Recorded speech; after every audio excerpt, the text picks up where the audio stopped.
welcome once again to Jacob's Toys. Please do like, share, subscribe and all of those things. All support to the channel is very much appreciated. In this video we're taking a look at the Marvel Legends Electro from Spider-Man No Way Home. Now of course No Way Home came out quite some time ago and the Legends team have been drip feeding these figures to us. We got a couple of versions of the Spider-Men, the 3 Spider-Men. We got them as single card releases, and of course as a 3-pack. We've had Green Goblin, we've had Sandman, we've had Dr. Octopus, and we've had a couple of other characters like Matt Murdock and MJ, etc. But people really wanted the main villains. They wanted the main villains from the crossover of movies. And of course, this is Jamie Foxx's Electro from Andrew Garfield's movies. But this is the version of him that's a little bit more comic book accurate that we saw in that No Way Home movie. Now, I do have a couple of issues with this.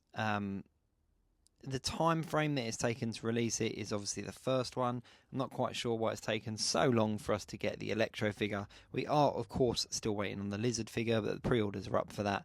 A lot of Marvel Legends character fans will be picking this one up. I've got a No Way Home collection still on my shelf, so I was very keen to get this and the Lizard as well. But I'm not overly blown away, I'm not going to lie. It's obviously a pinless figure, which is great, and from what I can tell, it's 90% new sculpting because that costume is quite unique. But there are a few little flaws, like every time you move the arm and leg, these bits of his costume do pop out of the holes, so you're constantly kind of putting them back in, and it doesn't limit the articulation, but it does kind of frustratingly limit the posing because you've got to kind of move it around and then try to get the pieces back in, and they don't seem to fit exactly the way that they do if he's just in that kind of vanilla straight out of the box pose. Arms down, legs straight, everything sort of stays in place. But if you're moving it around, then obviously you're going to have to put these bits back in or glue them yourself, I suppose. He comes with 2 hands, 2 alternate hands and 2 effect pieces, and that's it. That is literally it. There's nothing else in the box. The effect pieces are nice, but we have seen them used before and obviously reused on other Electro figures as well, so there's nothing kind of new about those effect pieces. They've got little kind of wrist clips, so you can get them onto the actual figure and kind of pose it with the electric effects attached to him. I'm not 100% sure whether I'm going to use them on my display just because they do make the figure that much much more bulky, but you know they're not bad. They're not bad. They're definitely not. You know, I've seen worse effect pieces included with Marvel Legends in the past, so I think these are pretty good for the figure. It's nice to have kind of the bigger effect pieces. Would have been nice to have had maybe some alternate hands with smaller effect pieces so that we could kind of pose him with just a little bit of electricity coming out of his hands or something.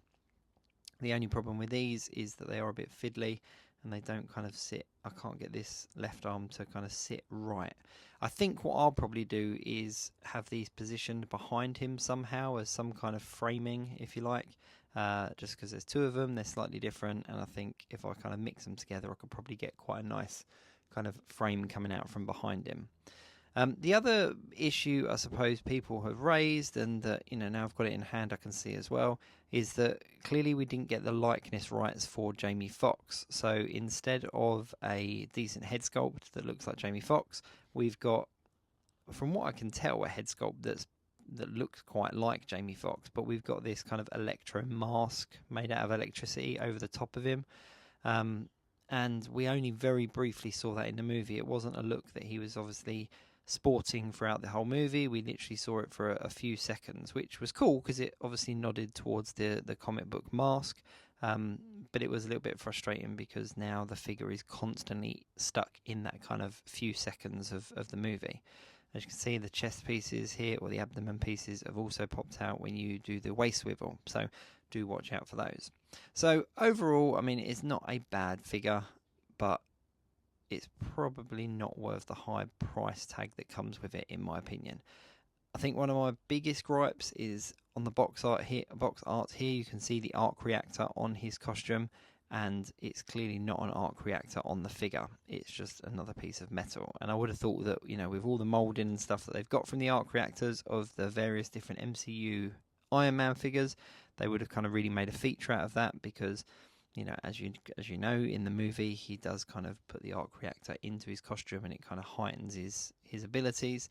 But they've not done that with this figure, which is a shame, because I think that would have made a nice little feature piece of the figure.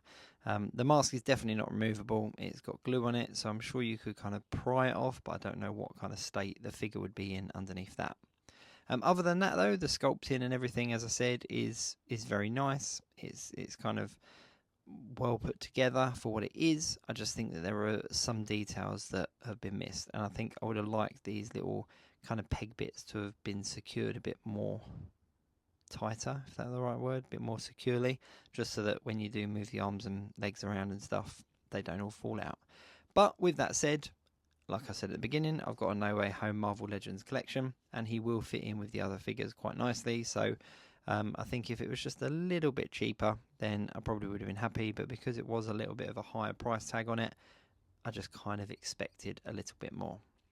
But let's have a look at him with the other No Way Home figures.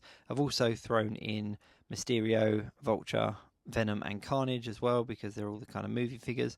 But as you can see here, he fits, and there's the little framing I did with the electric effect as well. Thank you very much for watching. As I said before, please do like, share, subscribe and all of those things. Do check out my channel for other figure reviews, including other Marvel Legends. And until then, I'll see you soon.